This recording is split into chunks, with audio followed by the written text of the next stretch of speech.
Hey everyone, welcome to the Three L's podcast with myself, E-Man, and the one and only, the beauty, the sweetness, the sugar in my tea, and I don't even You drink started tea. again. One and only, love of my life, the creme de la creme, my babe, Mimi.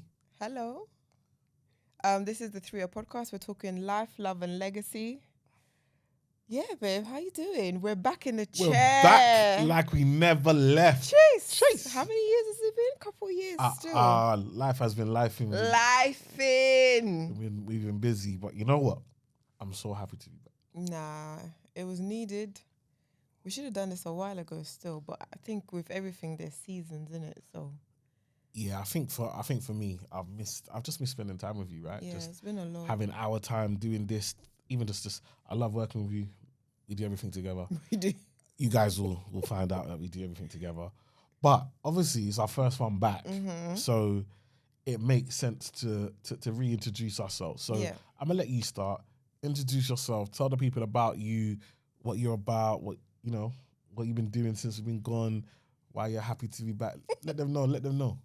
Hi everyone, it's Mimi, Emmanuel's wife, mother of 4, business owner, business partner, business analyst, operations manager. I gotta go with so many hats, boy. Yeah. What I've been doing, just working, just trying to build myself up. I'm trying to get back into work as well as obviously still doing my business, just doing a whole lot of things and just being Mimi. I turned 40 last year, so that was a big thing to do, to get to as well. And I'm just sort of reevaluating where I am as I enter my 40s. So yeah, that's life lately.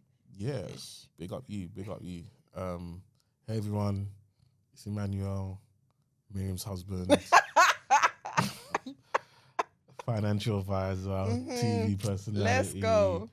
You know, the people's financial advisor, father of 4, that guy E-Man off the TV. Yeah, that's me, Uncle E-Man to everybody. I'm here. We're here. Like, yeah. It's a pleasure to be back. Obviously, you don't know I do the bread and butter podcast as well as all the other stuff that we do. But yeah, it's been a tough season. Like life has been really life, and life has been really hard. Yeah.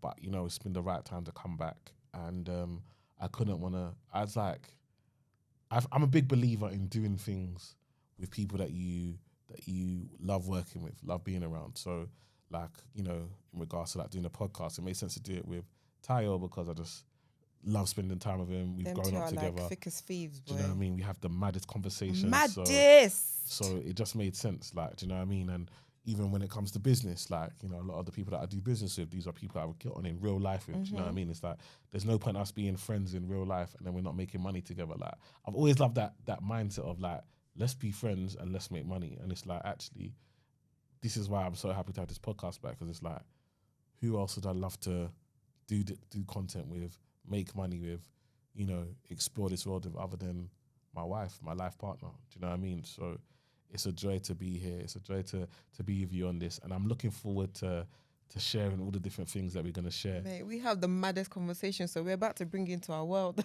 Yeah. Let them know, like, what can they expect? Like, obviously, we're back. What can they expect us be talking about? Things, what have we got lined up for them? Mate, we're going to be talking about kids, parenting, what we go through as parents of 4 and dealing with the different personalities with our children. We're going to be talking about marriage. We have the most interesting conversations about not men versus women, but just that whole dynamic dating, talking about what we also going to business, money, legacy. What do we see for the future? What do we see for ourselves for the future? And some of the plans that we have. So yeah, we're going to bring you into our world a little bit and just take you on a journey with us. Yeah. And to start the journey, before we go and talk about other people's business and what other people are doing, we have to start with our own business. We have to start with our own business. I hear you. So we want to, obviously for me, the way I see this is like talking about obviously money, because I'm a financial advisor and that's a big part of my life, and I really want to educate people on that. But also talking about relationships, marriage, like being having a family, 4 kids. Like, when we tell people we got 4 kids, the looks that we get, like, it's like, what were you thinking? Like, you irresponsible human beings. Like, but actually we make it work, and, you know, how we do it, how we go about making it work and so forth. So all these things we want to try and share. Also, just want to show you guys, like, you know, marriage is not easy. So we'll definitely be sharing home truths. Me, I'm too honest. So I feel sorry for Miriam, because if there's business you didn't want us to share, you shouldn't have started this one. Hey, because I said the same thing to you. Me, I'm open book. Okay. I don't got nothing to hide. This is gonna be interesting. I don't got nothing to hide. This is going to be interesting. I'm just remember I said this. I'm one human being just living my life. Judge me if you want to judge me. I can only be me. So I'm looking forward to us sharing this, you know, because I really want people to learn more than just finance. I want to show people, like, what does marriage really look like? Why should you be getting married? Because I think there's a lot of get married, and a lot of people is get married so you don't have sex outside of marriage and commit the ultimate sin. Is that still a thing? Is that still a go to church? Go to church. These are the biggest worries. Oh, teenage pregnancy, or you get married outside, you get pregnant outside of this and that, and people are doing this and that, and it's like, bruv, even in marriage you can still sin. No, why do we act like once you get married you're no longer sinners? Do you know what I mean? So, like, actually, it's like, actually, how do we show marriage and how it can be, and why you should get married? Because I feel like if I look on social media, I look on the TV, every day I got reasons why not to be married. 100%. If I wasn't married to such a wonderful, beautiful woman, I'm talking about you, baby. If I wasn't married to you, my goodness, I think, like, if I was thinking about it, I would not get married right now. But I know the benefit of what marriage has done for my life, and what I've been able to achieve through marriage, and having that focus and having that life partner and so forth. So I think that's the type of things we want to share and just really educate people. Now, let's get into the first part of today. How did we meet? Madam, I'd like to hear your version, because I think we got different versions. No, I will preface this and say that I did not think that I would get married to anybody from the church that I was attending at the time. I literally said that my husband was not in this church. So we met. I was going back to uni. By the way, that shows you what you know. Like, you know that saying, tell God your plans if you want to make him laugh. Yeah. I am living proof of that saying. But we were at church, normal day, Sunday. I was leaving the church building, and then my older sister says, Miriam. And I turn around and I go say hello to her. And then she was like, oh, have you met my friend Emmanuel? And I was like, no. And I was like, hi, Emmanuel. And then he said hi back. And then big up V, by the way. Big up V. Boom, boom.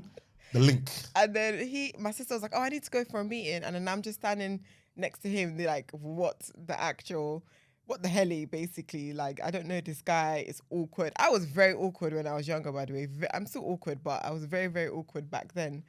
And that was literally how we met. And then he told me his life story within like 5 minutes of meeting him. And I remember thinking, why is he sharing this with me? Like, this is not the kind of stuff. We're Africans. We don't tell everybody everything about us the first time we meet. But he was very, very open and honest, which was quite refreshing. And then we were like, okay, cool. And then that was how we met. And then we went on, basically I went back to uni, and then, yeah, he was in London. Yeah, I think that's how we kind of met, as in introduced to one another. And yeah, I think, like, big up V. I think, I don't know why, like, when I met you, I was like, normally I'm smooth with it. You know what I mean? I got lyrics, man's got bars, man know how to talk to ladies. You know what I mean? But when it came to you, all that came out was these things that you normally hide. Basically, I just started telling. I literally just met you, and I was just like, yeah, you know, I failed in uni, and you know what I mean. But I just got a job now. And it's like, why am I telling it? I'm just met her. She didn't even ask this. I know. I'm just giving information I did not need to release. And so yeah, so that was that.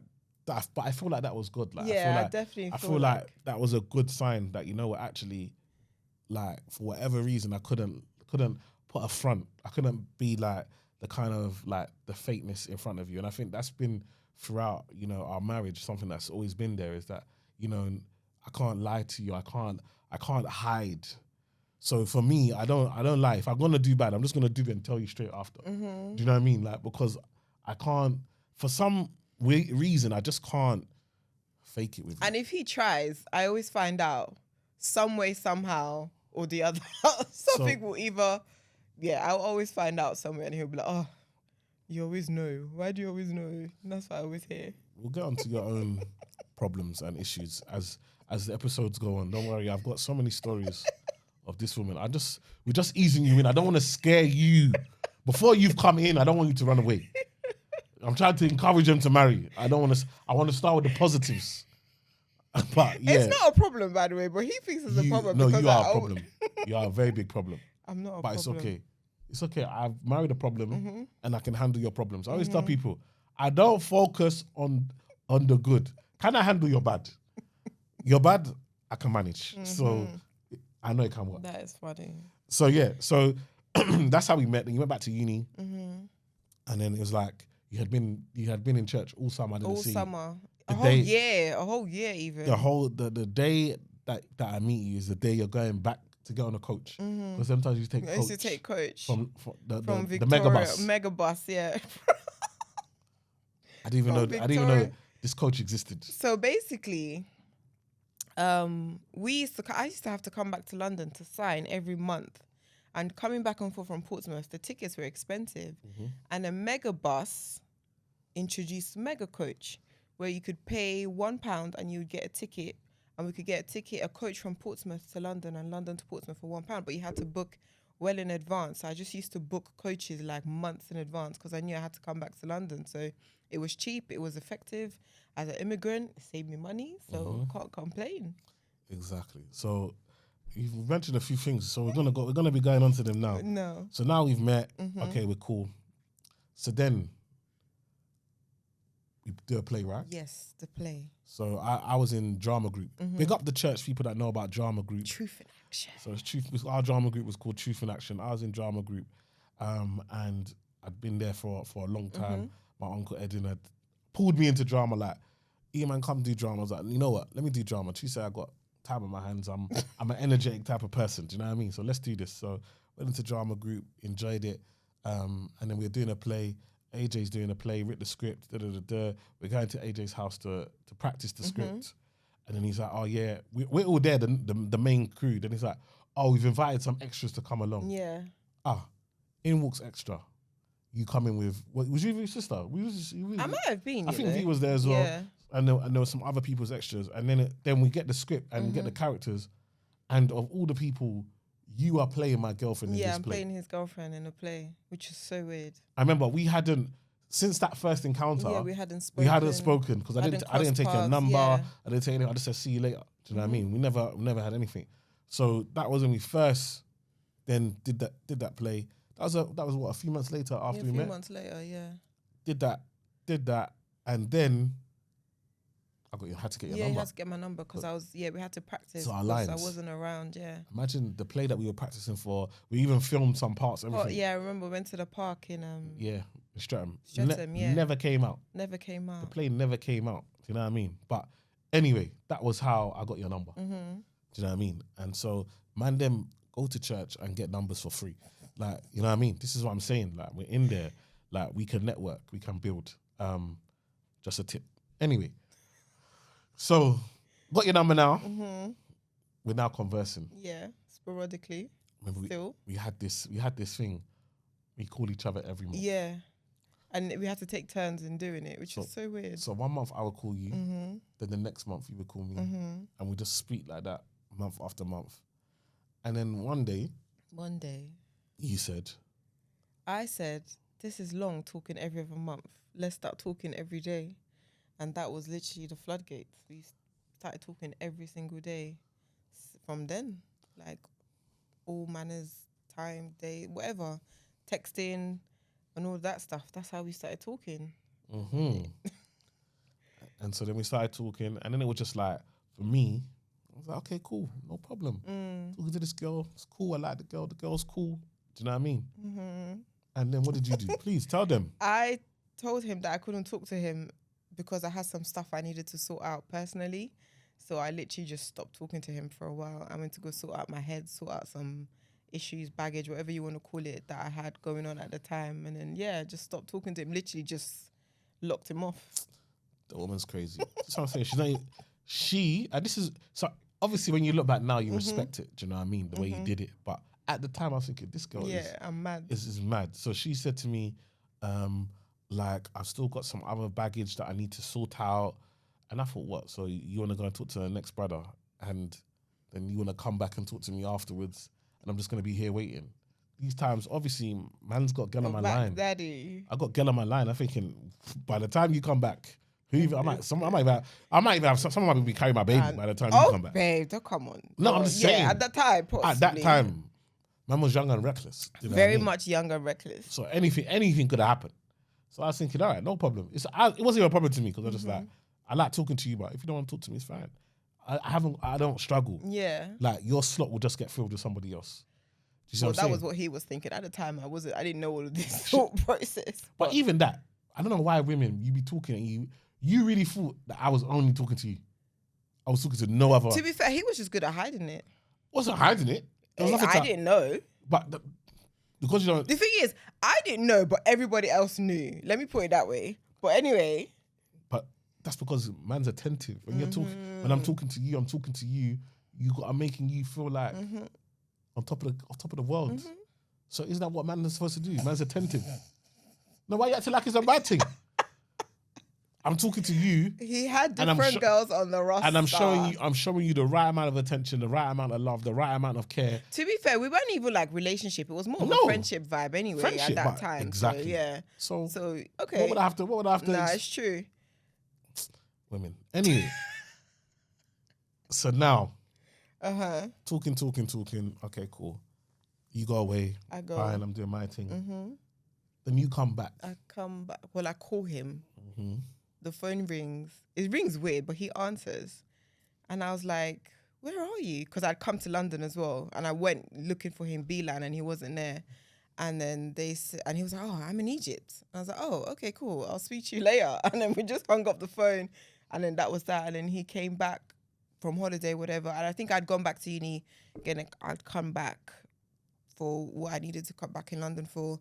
And then, yeah, we just sort of picked up talking again. And then he came to Portsmouth to see me. That was cool. That was a really, really good time. And then, yeah, just kind of carried on from there. Yeah, carried on from there, which was good. Obviously, we were good. Life was good. Then we decided to start dating, which was good.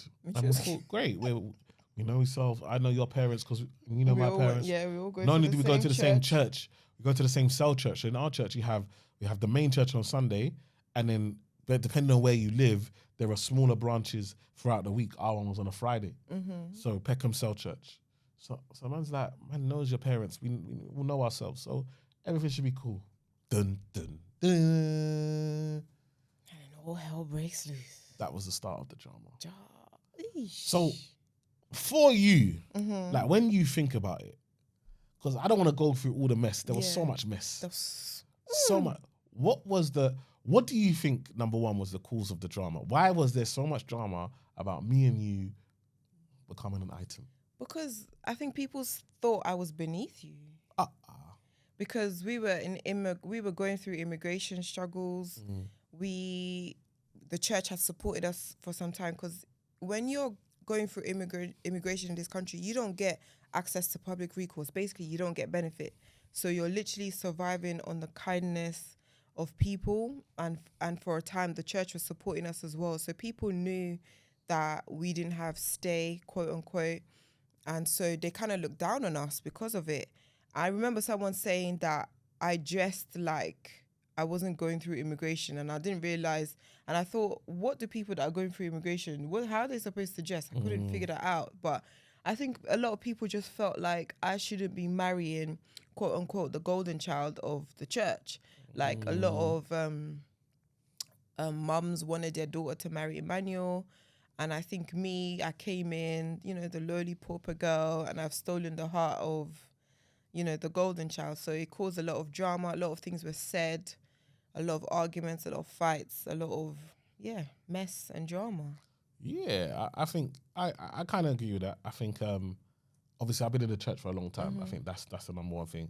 My parents had, my dad's an elder in the church. We've grown up in the church. We've been there for a long time. So most of the aunties and uncles in the church have known me since I was There was an expectation. a young boy. Yeah. And so obviously there was that expectation that, okay, your dad's an elder, so you're gonna either marry another elder's child or pastor's child, or you know what I mean, so forth. The only problem is that the people that I thought I was gonna marry, these are my real sisters. Like I don't see them in that light. We are tight, we are close, we are.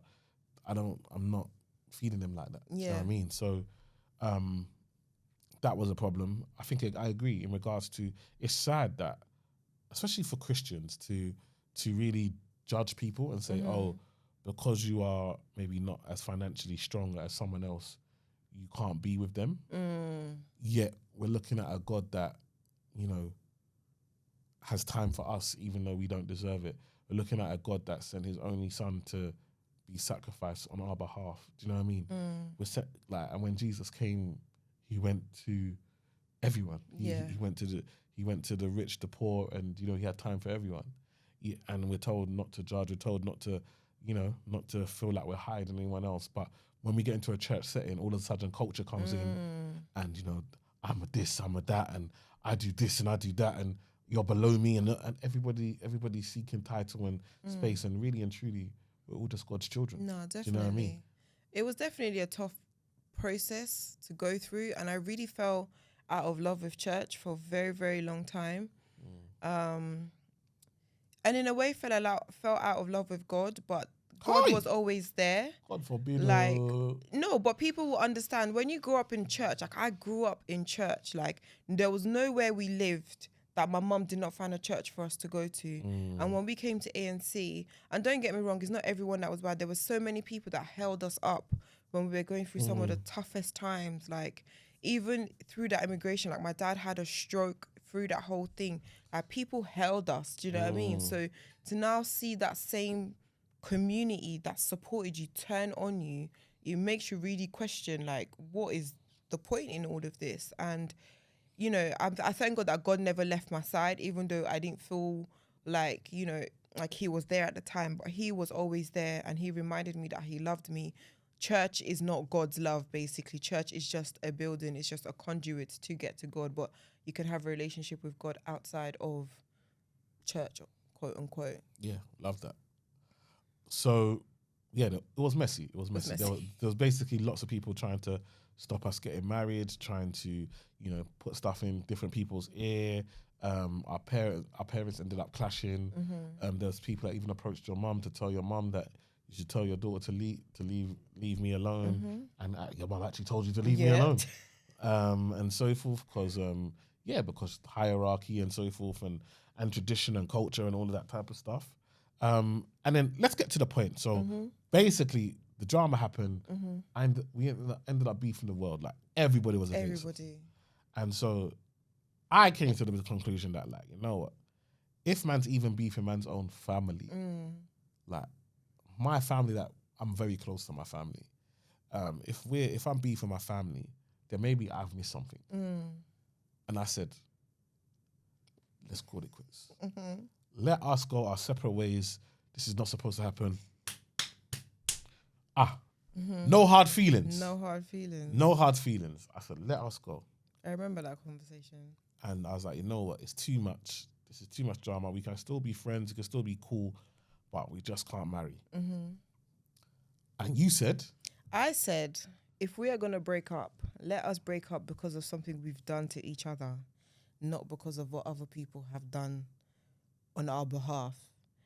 And that's what I said to him. I said, because it doesn't make sense that we're splitting up for other people's opinions, because when all is said and done, it's me and you together. It's no one else. Do you know what I mean? And I said that to him, and he took that away with him, and he made a decision. And what was your decision?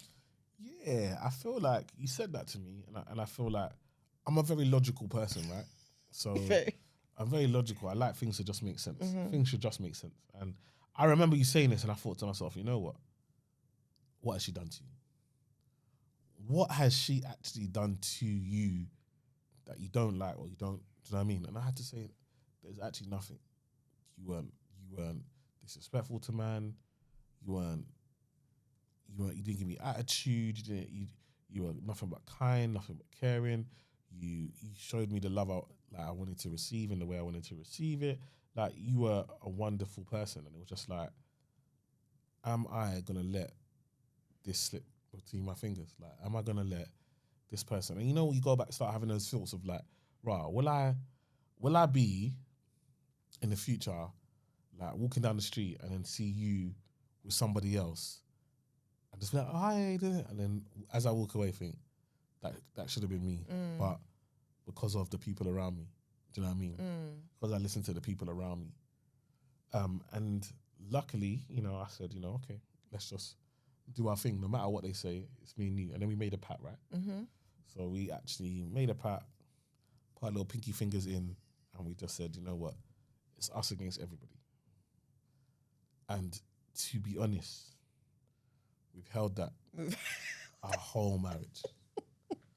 And I understand that sometimes, you know, and this is why God is just wonderful. Sometimes, because we started in a storm, because we started with, obviously it was sweeping, it was just the two of us, but once it became public knowledge, there was a storm, there was drama, it meant that we'd gone through a rough patch already.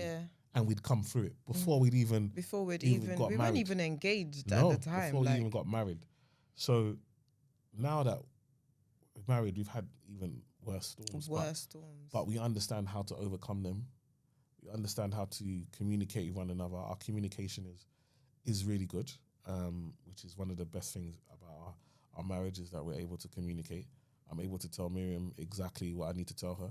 Sometimes she don't want to like what I have to say, but I'm glad I don't have to lie. I don't have to sugarcoat it. I can just be myself. If you don't like it, you can take a couple of breaths and then come back, and then, do you know what I mean? I've tried to refine my delivery over time. Definitely. I feel like I'm a bit better now in regards to delivering a message. But the message will get delivered. The message will get delivered. Call me Royal Mail. It's so funny because sometimes I'll remind Emmanuel of stuff he said and he'll be like, I did not say that. I'm like, yes, you should. One thing we're going to talk about on this podcast is the old me and the new me. The old me and the new me. Even me. He will throw himself in the bin. I would have thrown me in the bin. Trust me. Like, because there's just some things that you just go through. There's just growing up to do, right? And I think that's one of the things about getting married young. So we got married at 26. 26, yeah. We got married at age 26, which is early. And I think for women, it's not that bad, it's because I think much more mature. I feel like for men, that was really early. Yeah. I feel like I spent the first 5 years of our marriage just maturing, just trying to grow up, and trying to do that whilst having kids. While having kids, yeah. Remember, which brings us to the next topic. We get married. We get married in July. By the following May, the first one is here. The first one is here. By the following November, the second one is here. What kind of striker am I? Fam, I will never forget. Man scores goals. Mate. To be fair, top bins. Thierry Henry. When I was younger, they had told me that I was going to struggle to have kids. So I didn't. And I told him, I was very, very honest with him. I was open and honest with everything with him, because I was like, I'm not going to hide anything. So I told him, and he was like, we'll sort it out when that time comes. That was always Emmanuel's attitude. We'll sort it out when we need to sort it out. So we were not expecting to get pregnant that early on. It was a shock to both of us, maybe more him. Yeah, probably. We were both shocked, but he was very like, what is this? Like, what are you telling me right now? And then the second one happened, and it was even more of a, this is a lie. He's looking at me like... You don't know what it's like. Because when you're a man and you say you're going to provide, you're the provider, you're this, you're causing your own problem. Do you know what it's like to be the problem is you? You are your problem causer. You're saying, right, you know what, we're just trying to build, we're just trying to do. I know. And you're adding another mouth to feed. And you're adding another mouth to feed. And then what? The third one. 2 years later. 2 years later. Yeah. So we had 3 under 4. In like within the first... Yeah, within the first 4... No. Yeah, 4 or 5 years of marriage, yeah. You have 3 kids. Wild. Crazy. It was wild. Miriam had to build a business. Listen, we'll go into all of that. But how did you feel? And what would you say to someone now? Like, someone's watching now, they're like, okay, I'm getting married. Would you say, have kids straight away. No. Tell them. No. Oh my gosh. Take time. Like, please give yourself at least a year too, because that first year of marriage, you guys need to understand each other's, understand your habits, because you have to realize you're bringing two different households into one household. And I remember when we got married, Emmanuel had things that he liked the way it was done in his house, and I like things done a certain way. And now we're trying to bring in both, and we're clashing, and we're having like, okay, how do we compromise on it? So that first year is just about learning yourselves, learning each other. Yeah. Before you even think about bringing a child into it, because a child will fundamentally change your relationship. Mm-hmm. It will change your relationship. And we had to learn how to be married for the first year, dealing with a newborn baby, all of that within the first, like, it was crazy. Come on. It was crazy. Remember, like, and this is one of the things you have to understand is when you get married, like Mim said, two households come into one, but that's like, for example, like the level of cleanliness, like the way you like to clean, the way I like to clean, the way you like to have your house, like it's different. It's different. Everyone has their own thing. One of the things that Mims used to do that used to vex me, she'll cook and then leave the pot on the stove. I said, they invented fridge. Why would you not take it out and put it in the fridge so it's fresh for the next day? Mims used to say, well, in my house we leave it on the stove. I'm like, will they not go off? Then my belly's not strong. Like Miriam was born in Nigeria. Her stomach is strong. It's dealt with a lot of strength. Like, my stomach is fragile. Oh my gosh. I've got European belly.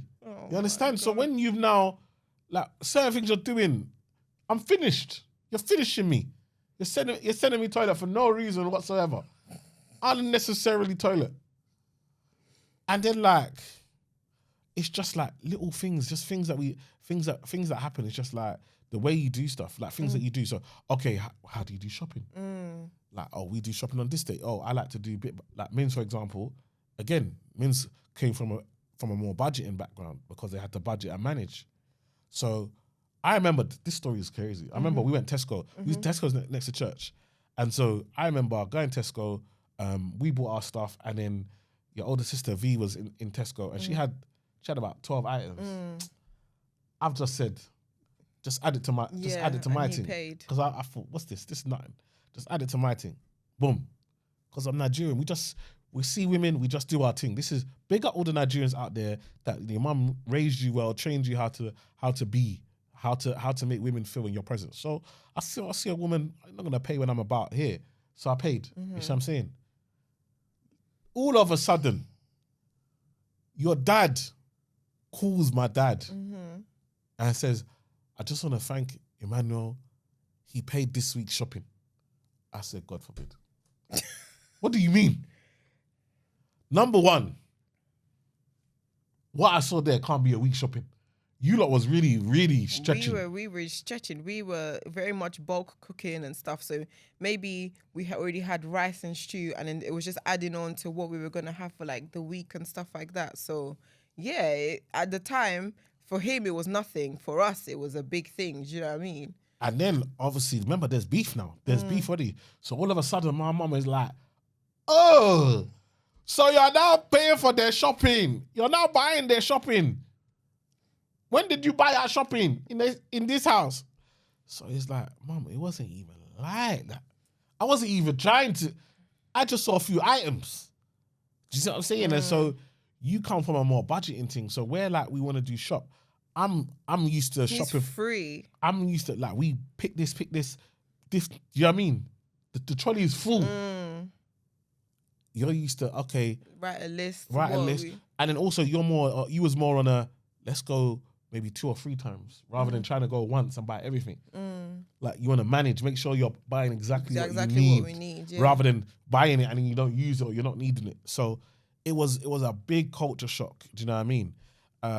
In regards to just how things are done, how money is spent. Like, do you know what I mean? Because I thought we were quite frugal in my house because I didn't think we had dough. Yeah. And then I met you and I realized compared to you guys, we had dough. Yeah. Do you know what I mean? And it's like, it's mad that you can feel like you grew up poor and then realize that there's levels to poor. There's levels to poor. There's poor and then there's poorer. And And so it was one of those things where these things we just look things different. And then also let's talk about it. Like, you know what I mean? Like, Miriam was Virgin Mary, and I'm a man that He had tried to sow his oats. I was coming to America. You know, understand? So now we're trying to match up. It wasn't matching. It couldn't match. It was not matching. It wasn't making sense. Like, Miriam said, I'm not a machine. I'm not a machine. But then I had to realize that when you really deep it, if you've got 2 or 3 people that you know what I mean, 2 or 3 or more partners or whatever like that, now you're trying to get one person to do the job. It don't make no sense. So then I had to practice. We had so much things to figure out, plus a newborn baby at the time. Because I score goals. You need to, when you just, man hits the back of the net. That's what you need to be adding that when you be talking. Okay, he scored goals. I would like to say we never ever planned any of our children. We never ever sat down and say, oh, we're going to have the next baby. No. God just said, this is the child, and the child was there. And I just refuse to wrap it up when I'm married. I said, I paid my dowry. We're going raw. You understand? I paid my dowry. We're going raw. And I was very much on I'm not going on the contraception route. I did go on it eventually, and that was an experience I would never. Oh, we need to talk about that. We'll talk about that. That would be something I'll never do to myself. Realist. Oh my gosh. Hey, anyway, that one is another story. For another day. But it was just a lot to figure out within that first year of marriage. So having children straight away, I wouldn't recommend it. Take your time. Learn each other, because especially if you didn't live together, which in a lot of African households, you don't live together before you get married. Live together and understand each other's quirks before you add a child into it. Yeah, and it doesn't have to be a year. It can be 2, it can be 3. Do you know what I mean? But I just think, also, on the other hand, we've had friends that did use contraception, did wait, 2 or 3 years to get started, and then struggled. Really struggled, because that contraception, you don't know how long it's going to take to wear off. You know what I mean? You don't know how long it's going to affect. So, you know what I mean? There's like, as much as we were then like, oh wow, we've got 2 or 3 kids in such a quick time. There are other people looking at us like, we can't even get one. And then we realize, wow, and they're our age. It's not like we're like they were young people that we're talking about. So it's like, there's no right or wrong. There's no, like, you got to do what's just right for you guys. You know what I mean? But one thing I said, listen, God can provide, and He provided. Like, look, there's gaps between our kids, some of them. Like, obviously, like after Ellie, like Mia, there was a gap. It was like 3 years, yeah. Mum was doing the same thing. Yeah. You see what I'm saying? So when God wants to give you, God will give you. Do you know what I mean? Yeah, so 100%. So it's like, and we thank God He's always managed to provide. We never missed a payment, never missed nothing. Thank the Lord Jesus. And we're here. So we thank God, especially both being self-employed for the majority of our marriage. Yeah. And we'll talk about that in another. We got to talk about that in an episode, because that is wild. Trust me. That is wild. So yeah, but here we are today. How would you tell people, okay, coming up to 15 years this year? 14? 14? Is it 14? Yeah, 14. 14 years, yeah. 14 years this year. Tell the people, what would you say? How has it been, the journey, to just wrap it up? It has been a great journey. I'm not going to lie. Like, there's been good times and bad times, but there's nothing you go through in life that doesn't have ups and downs. But I think us just always being committed to each other is what has held us through.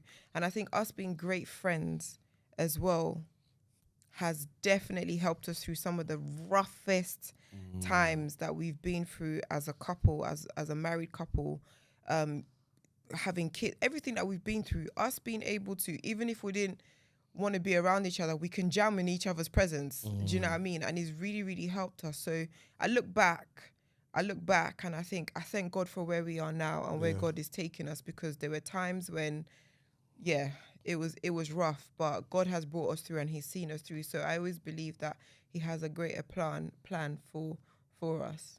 Yeah, you said it, man. You know, when you say it, sometimes it makes I'm shaking, like, just thinking about it, because I will definitely tell you guys a story, but there was a time when we almost completely walked away, and we wouldn't be here today. Yeah. Like, do you know what I mean? And we'd be another statistic, another broken family. Broken family, yeah. And not that, you know, if you have to walk away, you have to walk away. But I'm glad he didn't. But that friendship was the real thing. I remember when we were going through it, and like I said, we'll do a whole episode just on divorce and, you know, pros, cons, and, you know, like when you know it's right, when you know it's wrong, what to do to get over it, you know, because I think some people do just hit divorce early. Yeah, early. And we've met people that, you know, have done the divorce thing, and then 2 or 3 years later, like, actually, maybe I wish we stayed, you know, I miss him, I miss her, and stuff like that. So, you know, sometimes we can do stuff in the emotion at the time, and then when the emotion calms down, do you know what I mean? You're like, you can reflect. What have I done? Do you know what I mean? I've ruined my world. Do you know what I mean? But I remember the friendship side of things made all of the difference. The fact that we were real friends, really, like, our friendship, I've said to myself, like, I can lose my wife, like, in regards to, like, we can split, you know, but I can't lose my best friend. Like, I can remarry, but I'll never get a best friend like this. Do you know what I mean? Ever. And it was just like, especially when you realize that you're not the person that you used to be, like, how many people are going to stick with you from where you were to where you are now? And I always say, especially in a mandem, it's great to be successful. It's even better to find someone that loved you and appreciated you before you were, you know, don't get it wrong, when me and Miz met me, I was doing well. Do you know what I mean? But I went nowhere near where I am today. Do you know what I mean? And it's like, and even then, in between, we've had redundancies and everything. Do you know what I mean? So, and we'll talk about that as well. Yeah. That's another thing that we that's a big need thing to share. You know what I mean? When the money goes, does the love stay? Yeah. Or does the love go as well? So yeah, we've got loads of things that we want to bring to you. 14 years worth. And just want to share with you so that as you're on this journey of marriage, as you are in relationships, as you're single and you're thinking, do I even want to get married? Like, hopefully we can share our stories, what we've been through, our knowledge, our experiences, and encourage you to say, you know, actually, this thing is for me, or actually, you know, point you in the right direction. We want to do dilemmas as well. So eventually we want you to send in your dilemmas to us. You can DM us, DM me, Eman on the Eman Effect. You can DM Mims. Life with Mimi Asuko. And like we want to start want you guys to be involved, come along in the journey. We want you to be interactive. We want you to feel part of the show. Do you know what I mean? Because we want to try and bless you as much as possible. Episode 1 done. I know. How do you feel? Good. It's funny because you have thoughts in your head like, oh, should I say that? Should I not say that? But I think we'll get more comfortable, or I'll get more comfortable as the time goes, because you're the pro at this. Yeah, me, I'm a natural. This is my element. This is where I do what I do. You know what I mean? So yeah, but I think you're amazing. Thank you. I like listening to your voice. I forget that we're here. So yeah, but that's nice. But yeah, people, that was the Three O's podcast. First episode done and dusted. Like, comment, share, subscribe. Please subscribe. Comment below. Like, let us know your thoughts. Let us know what you liked about the episode. Let us know if you have any questions that we can answer. Make us interactive as possible.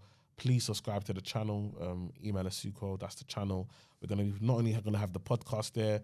We're gonna be vlogging soon as well. So you're gonna get to see behind the scenes, us with the kids, us going out, us at events, us at home. Like, we're gonna be vlogging as well. So we're really looking forward to just bringing you more and more content and just building up the page and giving you as much value as possible. Yeah, definitely. It's gonna be an interesting journey for all of us, I think, especially the vlogging thing, because kids, anyway, unexpected. Can't predict what they're going to do. But yeah, thank you so much, guys. I hope you've enjoyed this episode, and we'll see you on the next one. Oh my gosh, that sounded like you. Yeah, I love that. See you guys later.